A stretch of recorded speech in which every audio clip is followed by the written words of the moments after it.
It's wonderful to be back. Let me see if I can get my slides. There we go. So, following on from where Marcus started or finished, the topic of the Congress set the title of my talk, because consciousness and the information field, there is a connection between your brain and what we do with frequencies and this realm of consciousness, no matter how you think of it. So we should define it for this talk. Integrated consciousness and the information field is the title of the Congress, but what do we think those words mean? There's the physics of it, and there's the spirituality of it, and there's the psychology of it, but more important, what does it mean to you? What do we think those words mean? We have to set a definition for my lecture. So for the purposes of this lecture, I mean that the information field is an enormous universal body of information that is available to each one of us through our connection to the collective unconscious. That is a phrase from Jung, or what we now call integrative consciousness. How does this work, though? How can a universal field hold information that is available to our consciousness? I don't have the physics that Marcus has. So for me, it's simpler. We believe that the universal electromagnetic field, if you look at string theory, the universe is a huge net that is like a large electromagnetic field, and it has the ability to store information in the same way that your computers store information on magnetic tape. Do you remember the big computers with magnetic tape? They stored information on these magnetic tapes. Jung says, all information ever discovered and any emotion ever felt by anyone would be stored in this field. And because we are in this field, we can access it. Hello? So how does your magnetic field work? You know that you have a magnetic field, correct? All right, I turned that off. Your body is filled with chemicals, and every chemical has electrons. Every moving electron creates a magnetic field, and your body is full of moving electrons. So, your body has a magnetic field. Every organ in the body contributes to that field, especially the brain and the heart. There are, on magnetic analysis, there are magnetic fields specific to the heart and the brain that can be seen and measured. And that's more or less what they look like. That's a picture. That's a drawing. But this is a representation of what your magnetic field looks like. So the Earth's magnetic field and the universal magnetic field meet and interact. One of the characteristics of magnetic fields is that they do not stop. They have no edges. Your magnetic field from your body, it gets thinner and thinner as it gets farther away, but it goes around the planet and comes back into the other side of your body. It goes out into space, and there is no edge. You are connected to all reality very, very physically. Magnetic fields, so those fields merge, connect, merge, and interact. Now, magnetic fields from the entire universe reach and interact with the Earth's field. And your personal, so there's the universe, here's the Earth. The universal magnetic field impacts the Earth. The Earth's magnetic field looks like this, and that interacts with your personal magnetic field. So not only are you connected to the magnetic field of the Earth, where all the Earth's information is stored. You have to think about the magnetic field as a big computer chip, a storage device where information is stored. So the Earth's magnetic field contains information, and the universal magnetic field contains information, and you're all connected to this field and to each other and to the universal field. So, I'm very practical. How do we access and sort that information? I propose that we access all universal information stored in the information field when our own electromagnetic field downloads it into the processing center we call the brain, the nervous system, and our endocrine system. That download creates our experience of reality. So your brain and your body create your perception and experience of reality and consciousness. So the brain processes and integrates information in the frontal cortex. So my brain sees shapes and colors, bits of white, that I am educated from childhood to know that these shapes and colors are people. They are humans like me. There are in this group no snakes, no gorillas, no elephants, no birds, right? So it is my frontal cortex that knows this. Information processing is modified by connections from the cortex, from the front, to the midbrain and the medulla, where the stress centers are in the brain. So in one sense, this talk is going to look at how the stress centers in your brain interfere with your ability to process, see, integrate, and receive all of the information that's in the universe, all of the information that is available to you. How do these stress centers interfere with that ability?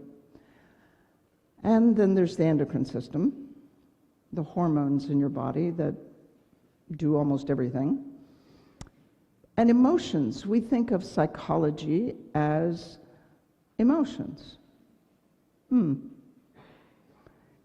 What are emotions? Have you ever thought about that? Yeah. I'm afraid, I'm anxious, I'm happy. Yeah, what is that? Yeah? They are created by interactions, honestly, and I'm a psychologist as well as a physician. So they are created by interactions between the brain and the endocrine system. So there are neurotransmitters that make you feel happy. There are neurotransmitters from the brain and the endocrine system that make you feel afraid. There are neurotransmitters and hormones that allow you to feel or that create what we think of as the various emotions that we feel, such as grief and anger and fear and joy. There are physical correlates, physical events in your body that correspond to those emotions. So, the short version is that your brain and your body, your endocrine system, your nervous system, determine how you connect with the information field. Marcus has clearly established how the information field exists, what it looks like, how the physicists describe it. So we have as a given that there is an information field. How do you connect with it? Our human experience of reality and consciousness depend almost entirely on our connection to the universal field and on the function of the brain, the body, and the endocrine system, and the interactions between the information field, the brain, the stress centers, the endocrine system, and our emotions create our experience of reality and consciousness. So there are two different pieces of this. One is the concept that there is a reality that exists outside of our perception. That is a conversation that's too big for today. So we start with, there is a reality that is outside of our consciousness, right? That exists out there, independent of me. And then there is the concept that I am part of that reality and I interact with it. From there, we move to how I interact with it. And because what I do is called Frequency Specific Microcurrent, the next piece of this conversation that we're having is how do we use, those of you that have taken the McMakin course, how do we use specific frequencies to affect the brain, the stress centers, and emotions?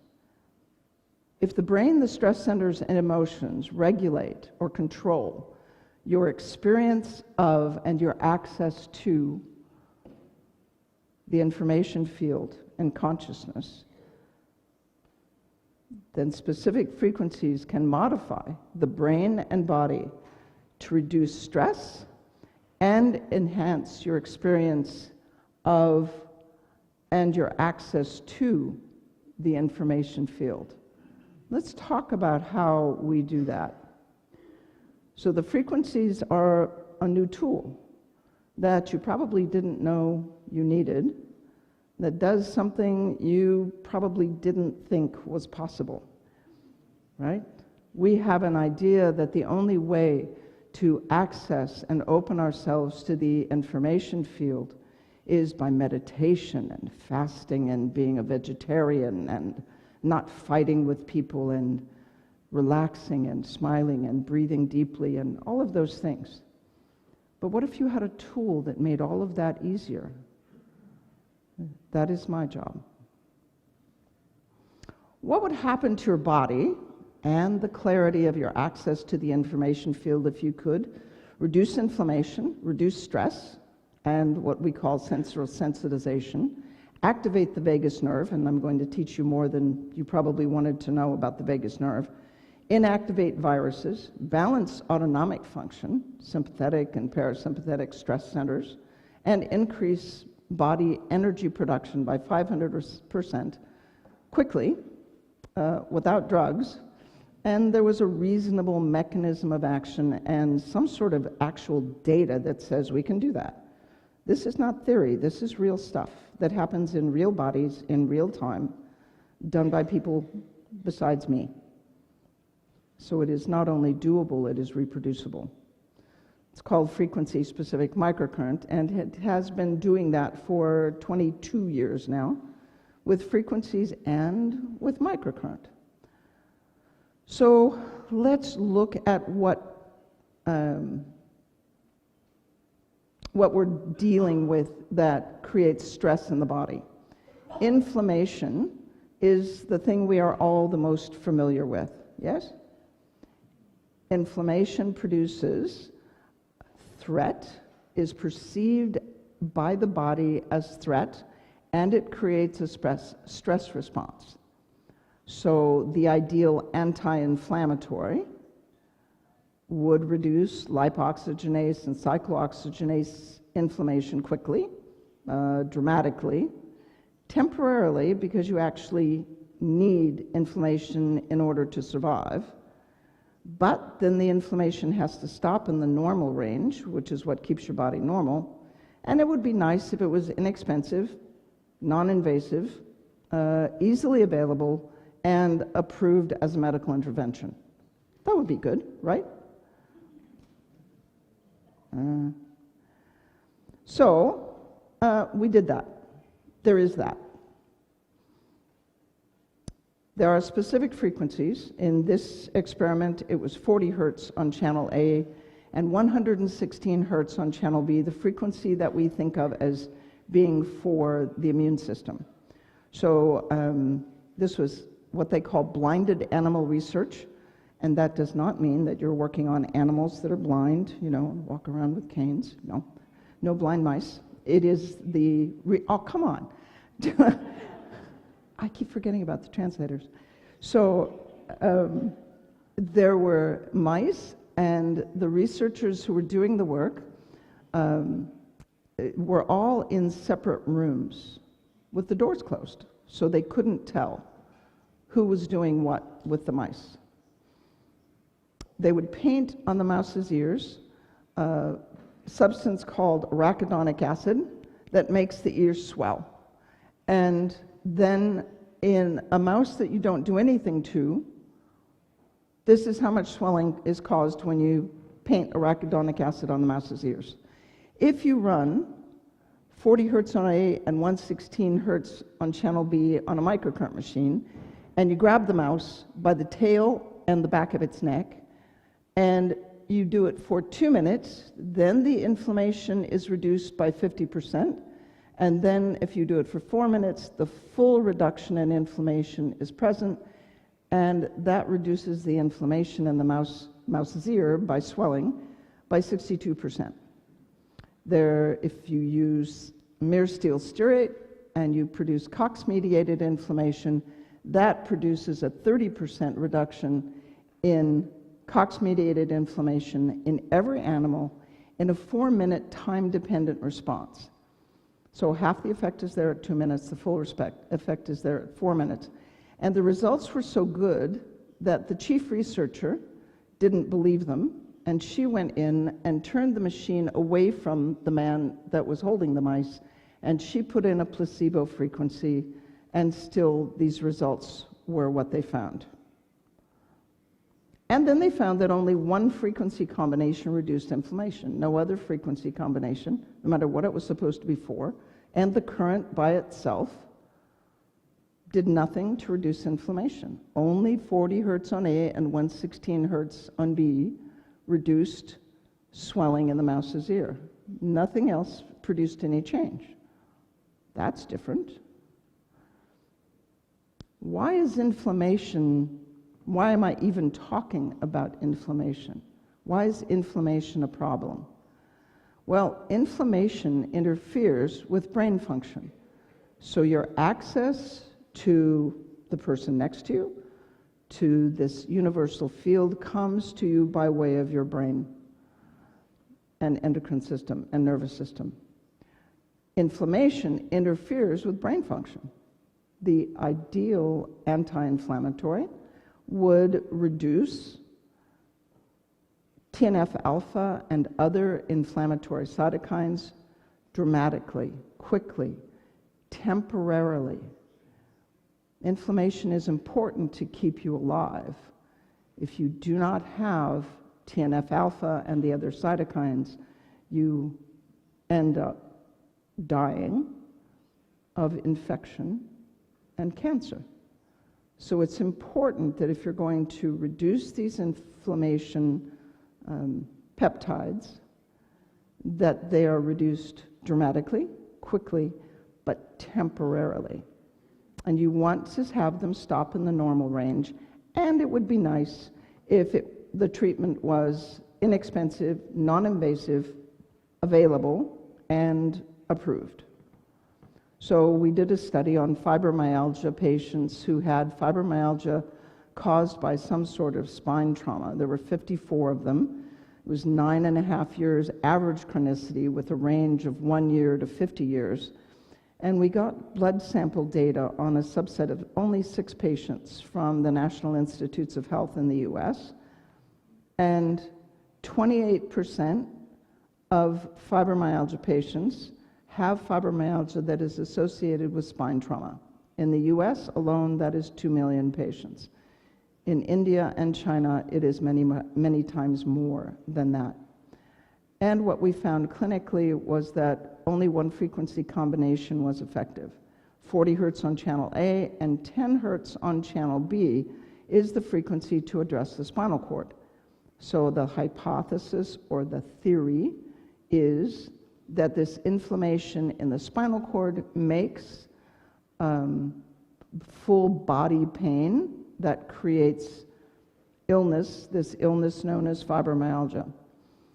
In this group, they come in with their pain at a 7.4 out of 10, and after the treatment, all of the patients, 100% of them, left with their pain at a 1.3 out of 10 after 90 minutes. And 58% of them recovered from fibromyalgia. Fibromyalgia is thought to be incurable, but they had FSM in the office, they used a home unit, they had physical therapy, reconditioning, supplements. We still had to treat irritable bowel, their sleep, get them off of medications. But 58% of them recovered from a condition that is thought not to be curable. All patients experience pain relief.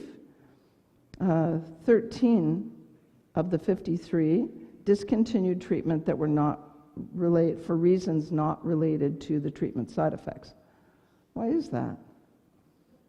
The average chronicity was,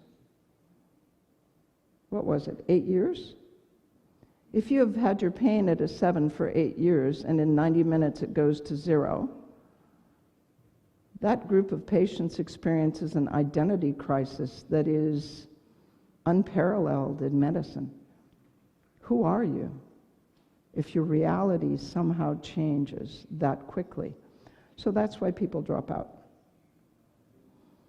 But it was interesting that of all the frequencies we tried, only 40 hertz on channel A and 10 hertz on channel B reduced interleukin-1, which is the cytokine that is associated the most with nervous system inflammation, TNF-alpha, which is the cytokine associated most with autoimmune disease and neural inflammation, interleukin-6. Those of you that know statistics, you know that these p-values, they're a measure of how significant the statistic is, and they're huge. These are, with only 6 patients, these p-values are huge, incontrovertible. Substance P is what conveys pain in the spinal cord. It was reduced from 180 down to 54. Endorphins go up. They get very floaty, very relaxed, and we call it stoned, but I'm not sure if they use that word in Germany. And the pain was reduced from a 7 to a 1. This p-value, for those of you that know statistics, this p-value actually has 6 zeros. But when you publish a paper, you don't publish any more than 3, because anything more than 3 is showing off. So, now what's interesting is that in medicine, with all medical applications, all known treatments, inflammatory cytokines are hard to change. And when they change slowly over months.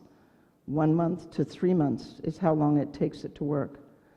40 hertz reduced all inflammatory cytokines by 10 to 20 times in 90 minutes. And when they came back at the second treatment, they came back at a much reduced level. How'd that happen? Well, the fact of the matter is that cytokines, this inflammation, is created by changes in cell signaling.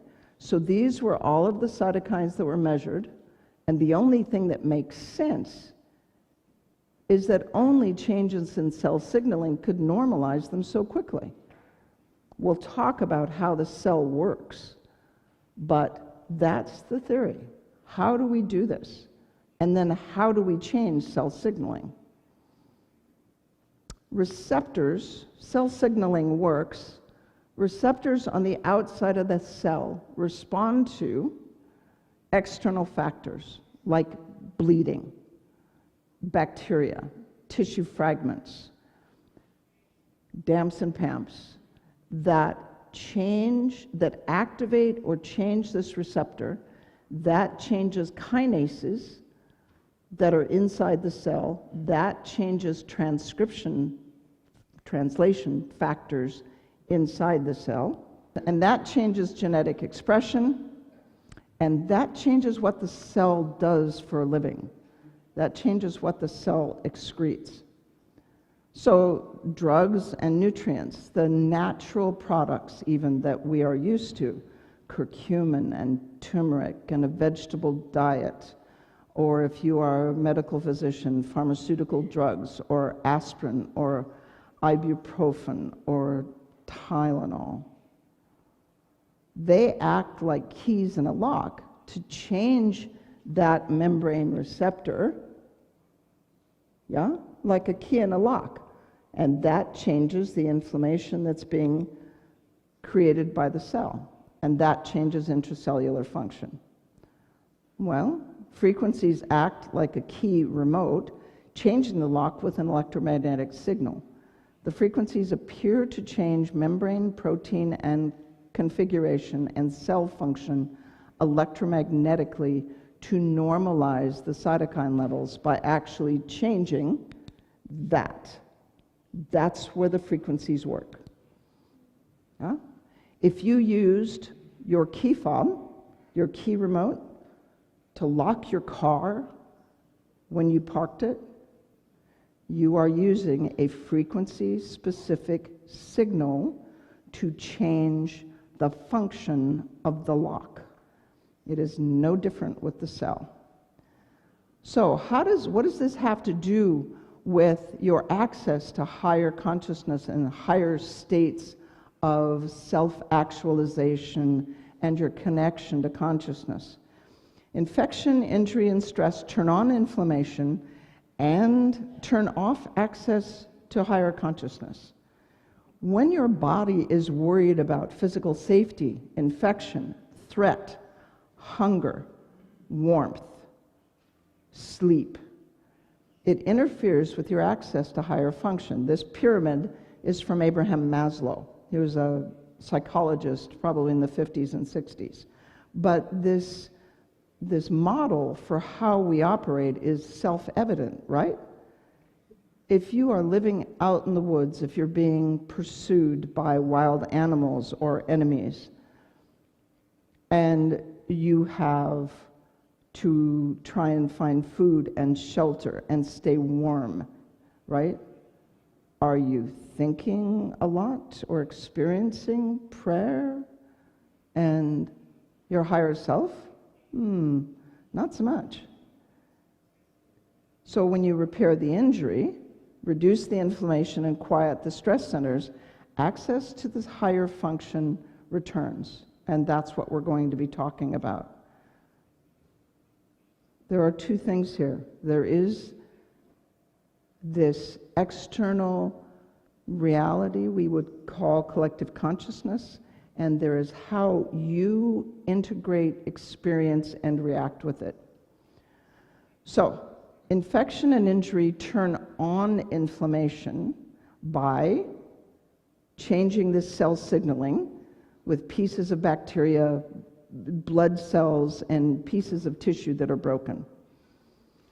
But when the inflammation, when those signals, blood, bacteria, tissue fragments, appear any place in your body, the vagus nerve takes that information, sends it to the brain, and says, oh my goodness, there is a tiger, and I'm under threat. Help. The stress centers in the brain create inflammation by suppressing the vagus nerve. Now, the vagus nerve is what quiets your heart rate. We'll talk about it in a minute.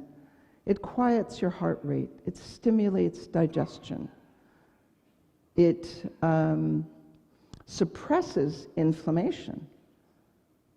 The vagus has as its function to suppress inflammation. But when you have infection and injury, that turns off the vagus. Why? Why does inflammation and stress response stay after the infection is gone and the injury is repaired? Why does the vagus get turned off during stress and injury? Why does inflammation go up? A little bit more about the vagus, and then we'll go on. The vagus nerve suppresses inflammation naturally when the infection is gone and the injury is healed. If there is no tiger, if you have no wound, if you do not have an infection, you notice that your appetite comes back, right? Your digestion comes back to normal. Your heart rate goes down from 90 back down to 65, where it usually is. You know, when you have a cold or the flu or a fever and your temperature goes up, your heart rate goes up, right? Then, when the infection is gone, everything goes back to normal. That's all the vagus. You didn't maybe know that before if you're not a physiology geek. But that's all the vagus. It runs everything. And the vagus is a problem because it gets in the way of survival during stress. The vagus slows the heart rate. If you are running away from a tiger in the woods, do you want your heart rate slow? No. You want to be able to run like crazy. If you're being attacked by a tiger, do you want to digest your food? I don't think so. You can digest your food tomorrow if you live, and if there is a tomorrow, but right now there's this, tiger thing. The vagus suppresses the immune system. Why would you want the immune system suppressed? Why? Well, tiger spit has lots of germs. Ew. And so the immune system has to be very active to fight off the infection. So the vagus suppresses the immune system. The vagus is inhibited by the central stress response. So the heart rate can go up, the digestive system can be turned off, and the immune system can be very active, creating inflammation to fight infection and repair tissue, right? So you can survive. The human system is designed to survive. And the vagus is a big part of that. Now, let's say the tiger goes away, infection is gone, trauma is gone, it's all good, and everything should be fine, right? But every one of you either treat patients or are people where the infection is gone, the trauma is repaired, and sometimes the stress centers stay on and the vagus stays off. Why is that? Why do people stay inflamed? Why do they stay afraid? Why does their resting heart rate be a 90? Why is that? Well, in a normal patient, once the infection is gone, the trauma is repaired, the afferent vagus, the vagus that goes from down here to up here, tells the brain that all is well, and it stops sending tiger information. Yo, the tiger is asleep in the driveway. And I think maybe the tiger is gone in the neighbor's yard. The primitive stress centers in the brain calm down, and the vagus should come back on in a normal patient. However, why do the stress centers stay on, and why does the vagus stay off? And how can we change that? First, you understand the why, and then we'll talk about how we do that. There is a concept that's important for you to know about. It's called central sensitization. This midbrain stress centers, the amygdala, the hippocampus, the thalamus, these midbrain stress centers have their firing threshold. What makes them fire or go off. That threshold is set and modified. It is set at conception. Children, there was a study, children that were conceived and implanted with frozen embryos. So when you put sperm and egg together in a dish, you wait until there are 32 cells in a blastocyst, and you put that in the freezer, and you freeze 6 of them, and then you implant that frozen blastocyst in a woman's uterus, and it grows to be an infant, the one that survives, grows to be an infant, and then when that blastocyst is a human who is 7 years old, and you compare that child to a child that was conceived naturally without being frozen at 32 cells, the blood pressure of the child who was conceived by the frozen embryo is significantly higher than the blood pressure of the child conceived normally. They don't even overlap. It's not a small difference. They are completely different. Maternal stress during pregnancy lowers the firing threshold.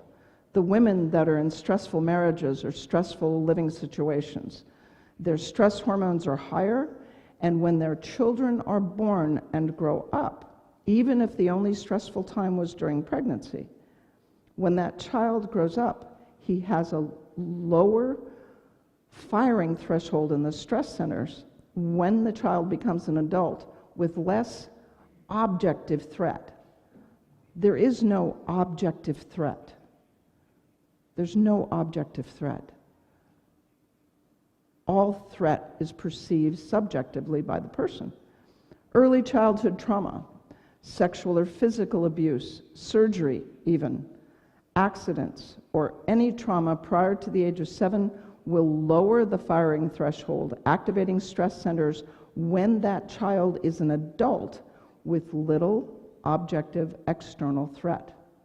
And then let's say that the child is conceived normally, has an uneventful childhood, has no early childhood trauma, the mother had an unstressful pregnancy, but as an adult, at the age of 14 or 16, that person is raped or has a significant pain problem, experiences physical abuse, PTSD from war, kidnapping, auto accidents, assault.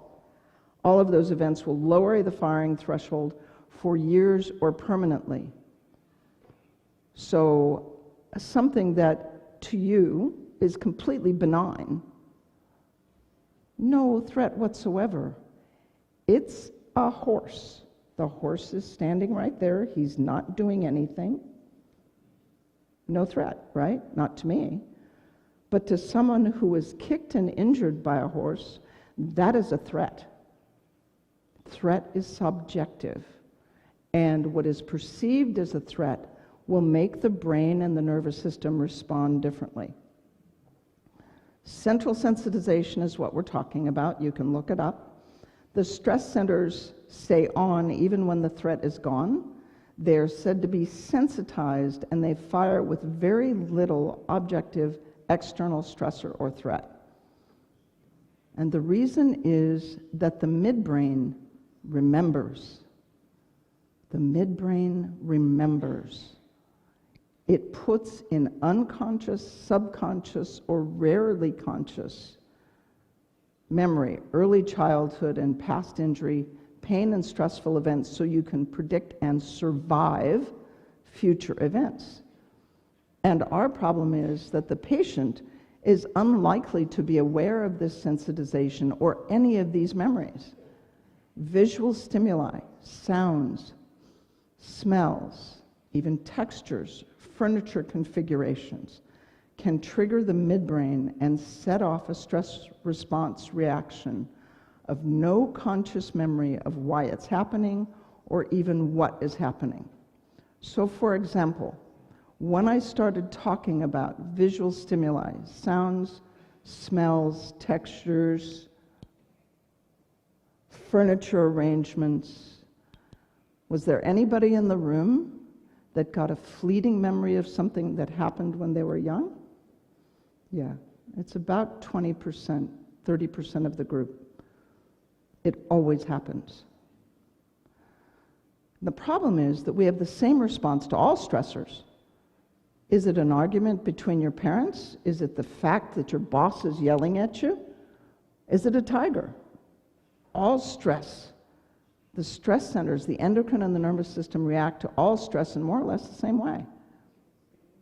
They suppress the vagus in order to increase the heart rate, suppress digestion, increase inflammation. Why? It's well-intentioned. It's so you can survive. It is how the brain and neuroendocrine system interpret what is threat. And that is influenced by a lot of things. In a sensitized patient, the midbrain stress centers have a different and lower firing threshold. They fire with less objective threat. And the stress centers stay on from normal life stresses and events. To 80% of the people in this room, the sound of a doorknob opening produces no stress response whatsoever. To anybody in this room that was molested as a child, especially a child under the age of 10, the sound of a doorknob clicking will raise the heart rate, even if the person doesn't remember the event. The sound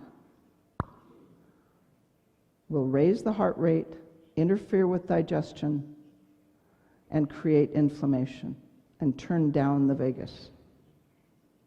That's how powerful this response is. So if the stress centers stay on from normal life stresses and events and keep the vagus off, keeping the body in survival, if you're down here at this bottom of the pyramid and you're always feeling threat in your body and in your nervous system, how do you access this universal energy field? Interfering with access to higher states of consciousness. It is my proposition that the vagus nerve is the key to inflammatory balance. But how do you treat the vagus quickly and safely? You can do breathing and silence and meditation, but that takes years. And there are times when the silence itself is a stressful event, if that participated or if that was part of your original trigger. For us, it has become easy. We modify the vagus with frequencies and with microcurrent. So we knew from before that frequencies treat the brain in concussion. So treatment 1, we ran the concussion protocol and the patient's EEG went there. Now the patient still had anxiety, so we treated the forebrain and those midbrain stress centers, right? And so the red line is the second treatment, after we treated the forebrain and the midbrain. That all quieted down. But the prefrontal cortex is part of that stress response center. It analyzes, sorts, sends out messages about threat.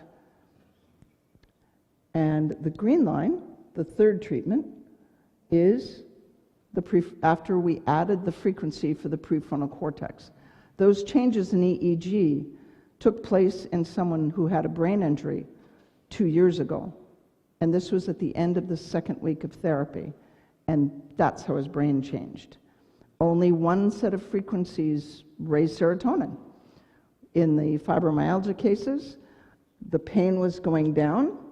And at the end of an hour, we ran what we call the concussion protocol. All of the McMakin students in the audience know what that is. And the only neurotransmitter that changed direction was serotonin. Serotonin is the neurotransmitter that is about flexibility and joy and ease and relaxation. That's serotonin. And the concussion protocol alone, it's the only thing. Concussion protocol doubled it in 30 minutes. Only one frequency increases secretions in specific tissues. This is data on increasing secretions in the ovary. And that big spike right there is from increasing secretions in the ovary by using the frequency to increase secretions in the ovary. None of the other increased secretion frequencies had any effect on estrogen. So then we have to take, because I don't have any data on the vagus. I have lots of experience, but I have no data. So we have to kind of make a thread. If frequencies could connect the brain after a stroke, then it appears possible for frequencies to increase secretions in the vagus.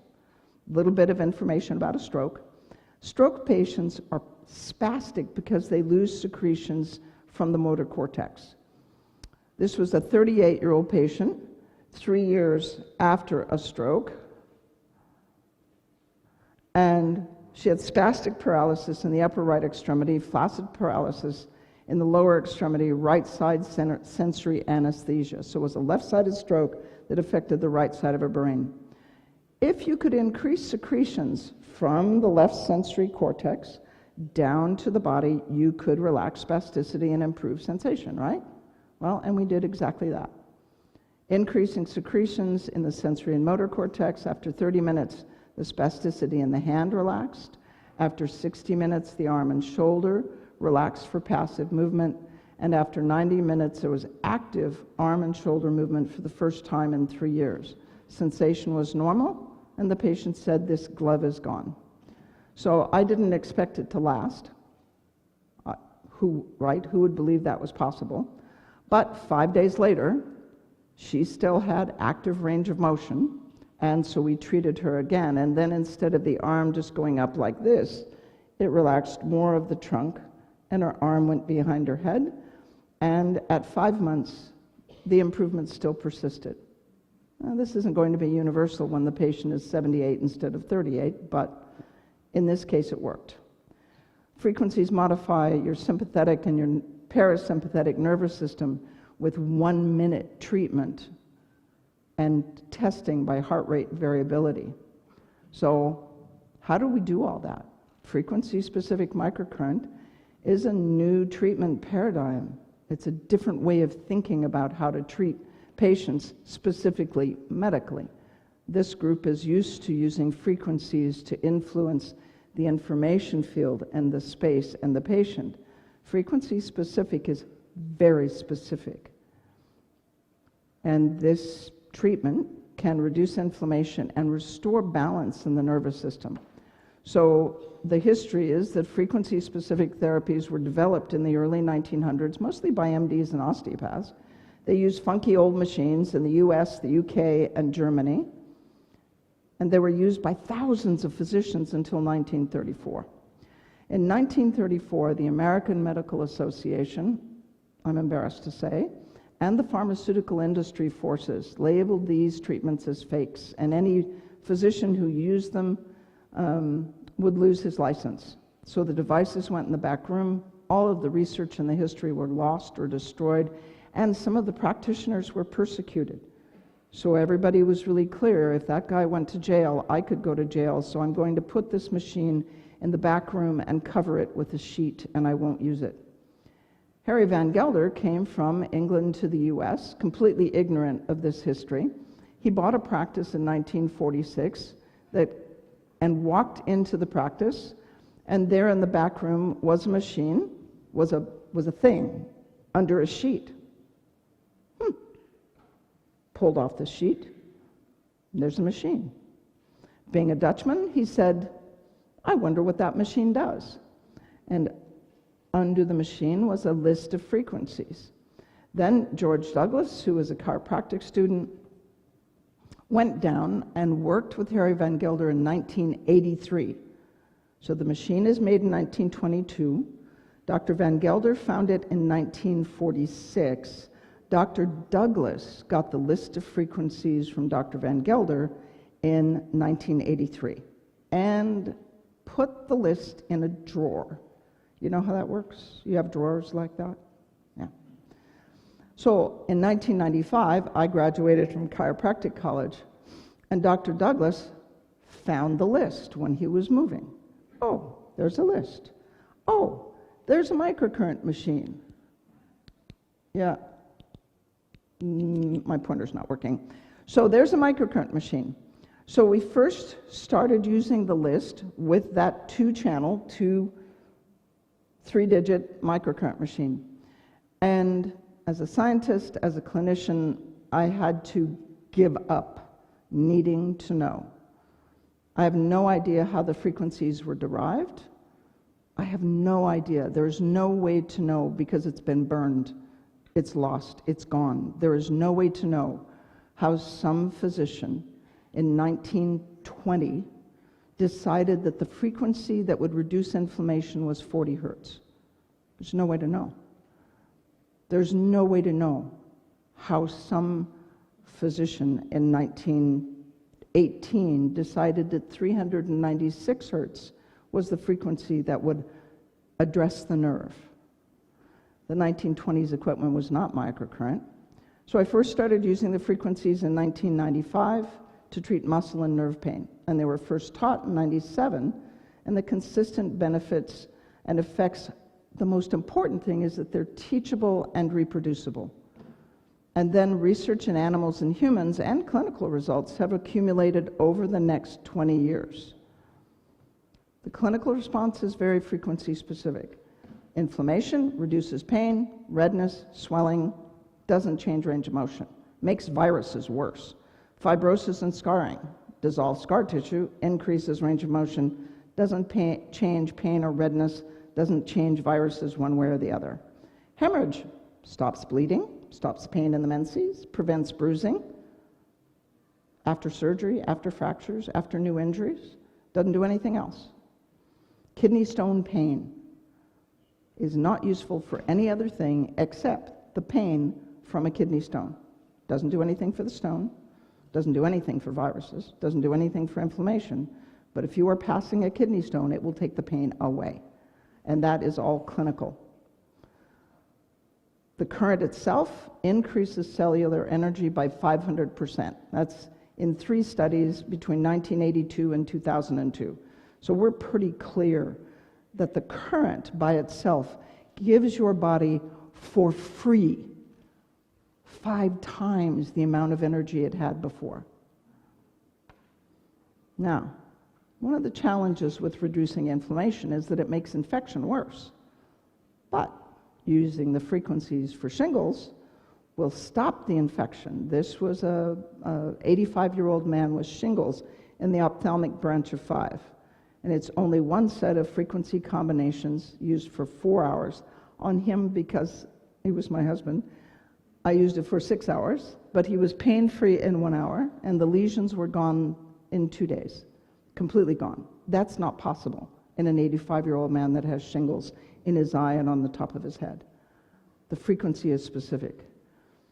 That frequency acts as if it changes not only membrane protein configuration and cell function electromagnetically, but it acts as if it disassembles the virus capsid, the top of the virus that holds the virus together. How does it do that? Well, we have to be specific when we treat. Is the inflammation from trauma or viruses? If it's from trauma, you reduce the inflammation. If it's from a virus, you have to kill or disassemble the virus. We change with frequency specific, we change the pattern by changing cell signaling. But how does this happen with just frequencies and microcurrent? The human body is, and it's nice, I don't have to tell this group this, you are a quantum biological system. What does that mean?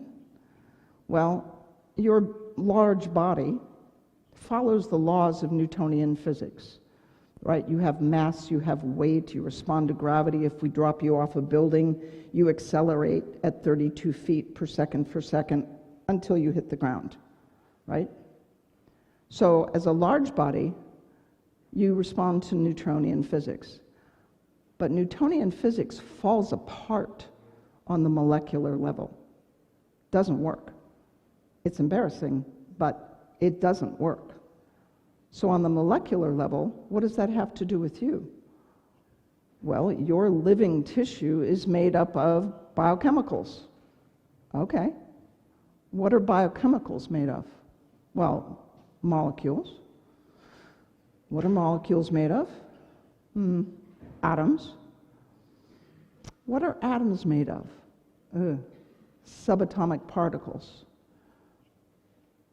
And molecules, atoms, and subatomic particles follow the laws of quantum physics. And they are all held together by electromagnetic bonds.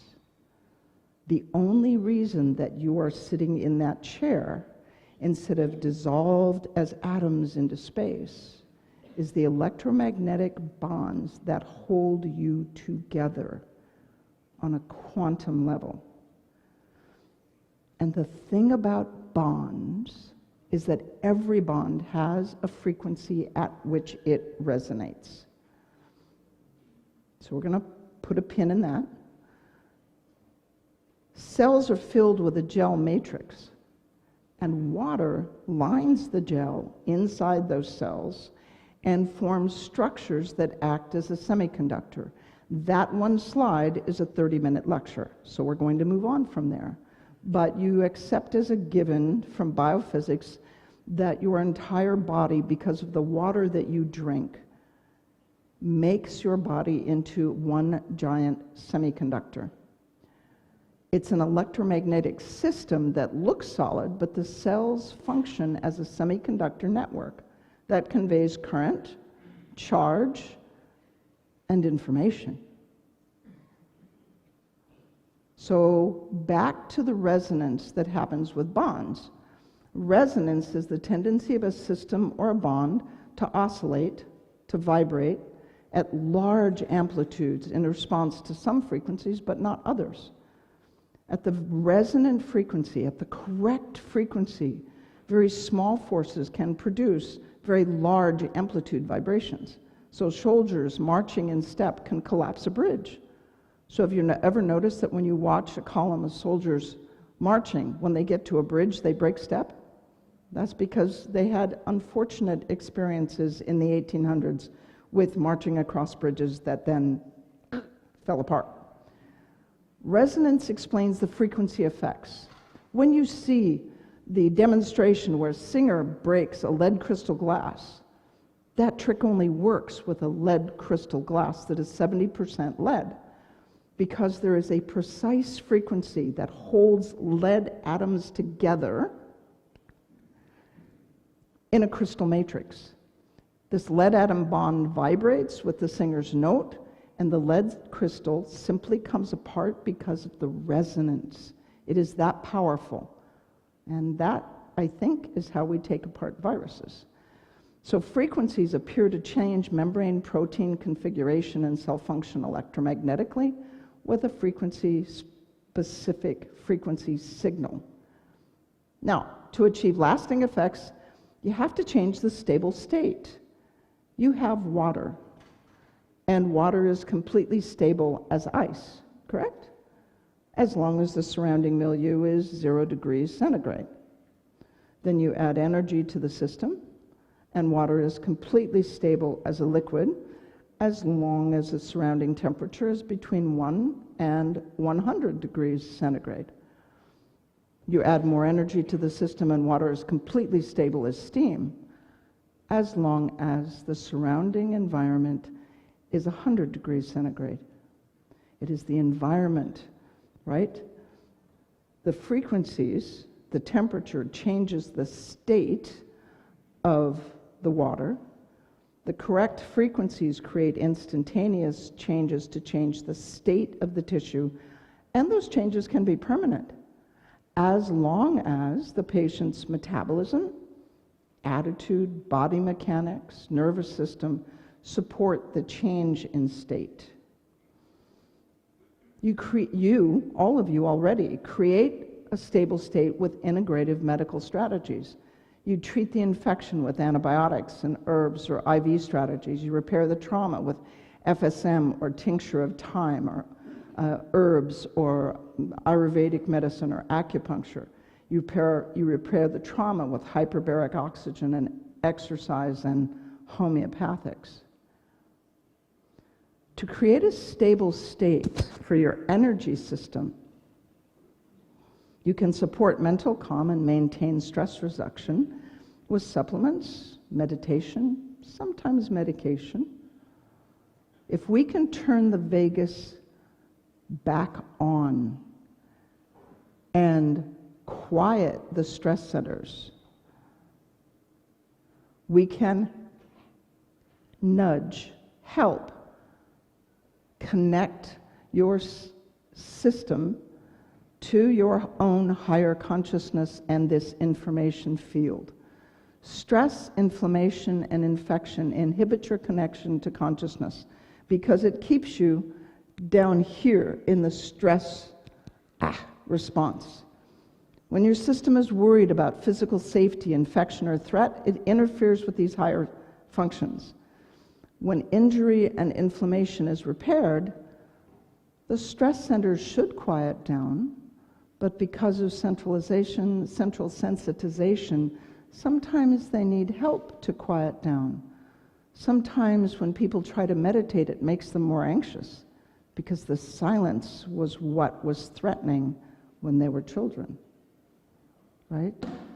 Frequency specific microcurrent helps heal the injuries, reduces inflammation, is able to quiet the stress response, and we are able to turn on the vagus and turn down the stress centers in the brain to first put the tiger to sleep and then to help the system balance itself so that you can access your own higher states of consciousness and your connection to the information field and universal consciousness.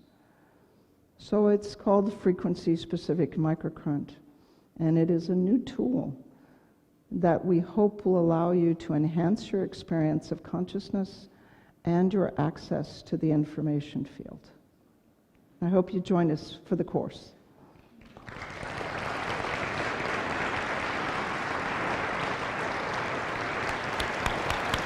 Thank you.